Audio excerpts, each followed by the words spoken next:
Hi guys, trying out another video, different topic.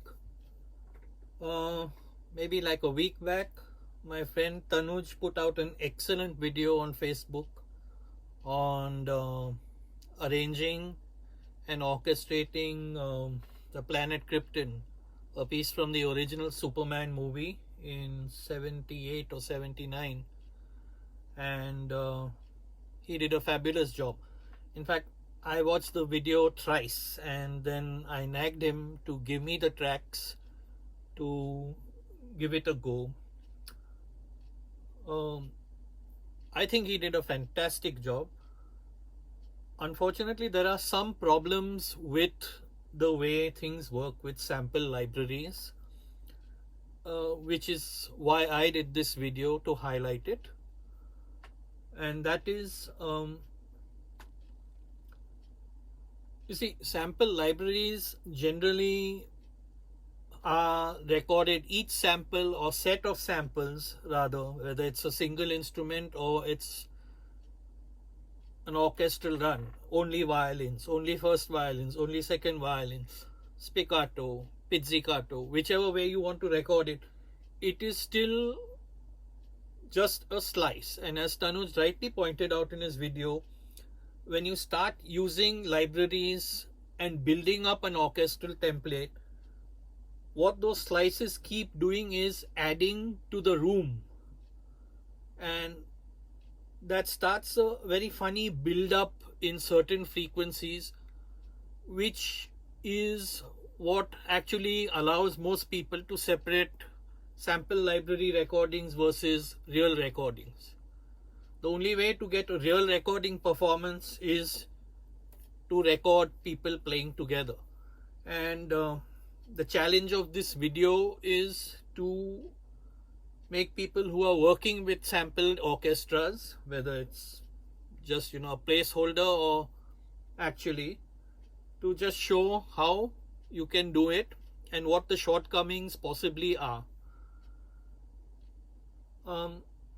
So like I said, firstly, the biggest problem I feel, and I may be wrong, please any of you who know better correct me on this, I think one of the biggest problems is no orchestral instrument actually is a stereo source, and yet it comes into our recording system as a stereo source from, I mean, yeah, it's superbly recorded, sampled, processed, polished, and given to you. You don't really have to do anything if you were using it as a solo instrument for most good libraries.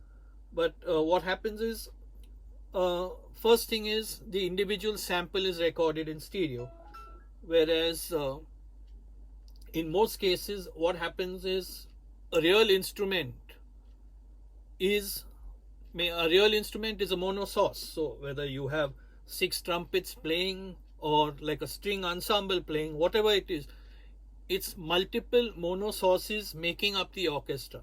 And one of the problems with a stereo source is when you're engineering it, it is difficult when you're engineering with samples and everything comes as stereo. Most people seem to forget that you need to put it into the perspective of a stereo orchestra. And there are many ways you can do that. One is from an audience perspective. Personally, I think it would be a lot more fun to have it mixed from the perspective of standing behind the conductor. That's another thing. That's where immersive sound, 5.171 Atmos music would play a great part, especially when you're hearing orchestral scores. It would be quite thrilling. The second issue with these samples, like I said, is the stacking up of the room.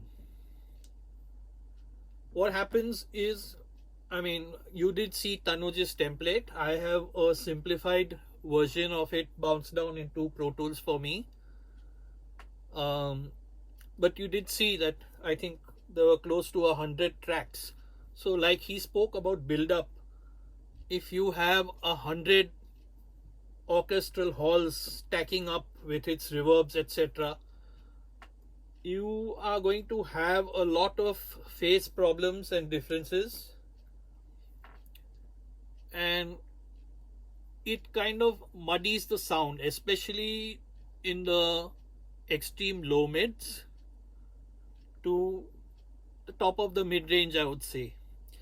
Also, there is a very high frequency build up in my experience. This also happens in um, multi-track recordings of real orchestras which are being used when you like have a Decca tree and spot mics. Yeah, so one is we have phasing issues. Secondly, we have stereo sources that are just panned left right. Now some sample libraries actually have panning as per orchestra layout, some don't. um, Anyway, so what I tried to do was try to correct this. Another challenge that we had, that I thought I should highlight, is whenever I mix orchestral stuff, I mean, unless it's for movies, this is, I'm treating this as a pure audio mix, not mix for the movie.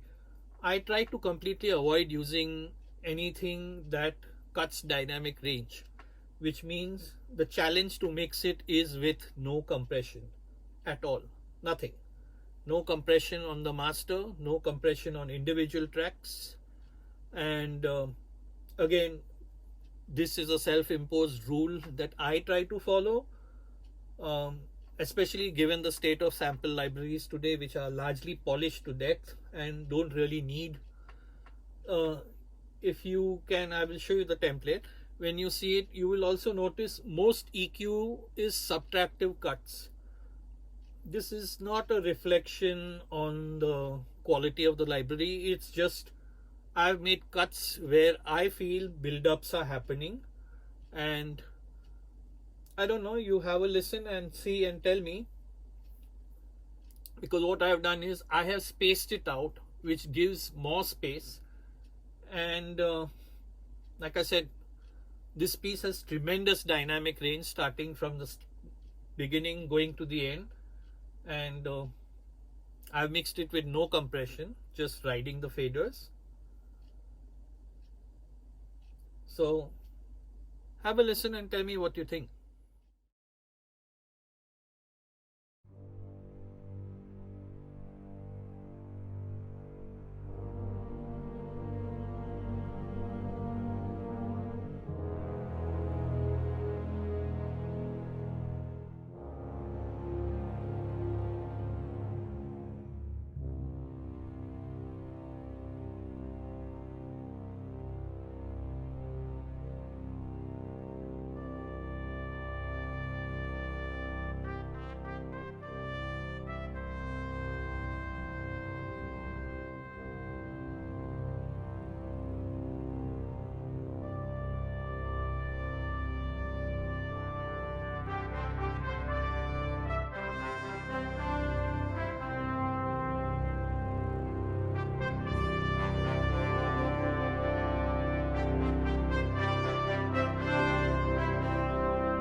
Right, so I'm going to very quickly show you what the EQs are, right?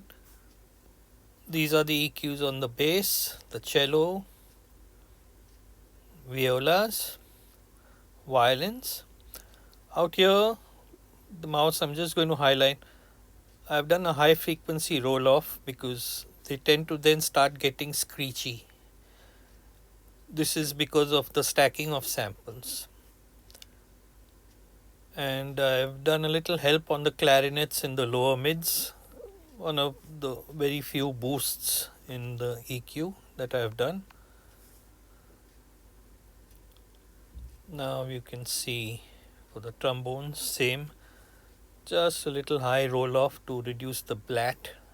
The other trombone has a little bump in the upper mid, sorry, lower mid frequency to help it, and little air band at 5K from the wonderful Mag EQ. I've been using the F6 on the trumpets. Again, I didn't want to cut the highs or do a roll off, but there were specific frequencies interfering with each other. And yeah, another F6 on the Piatti with a little bump for little sheen at the end. I've used only one Hall reverb right through, tried out a few, and the winner was, yep, Verb Switch Classic, using the Bricasti sample of Berlin Hall. Most apt, I would think. Anyway, thanks for watching. Do drop me a message and let me know what you guys think. Cheers, bye.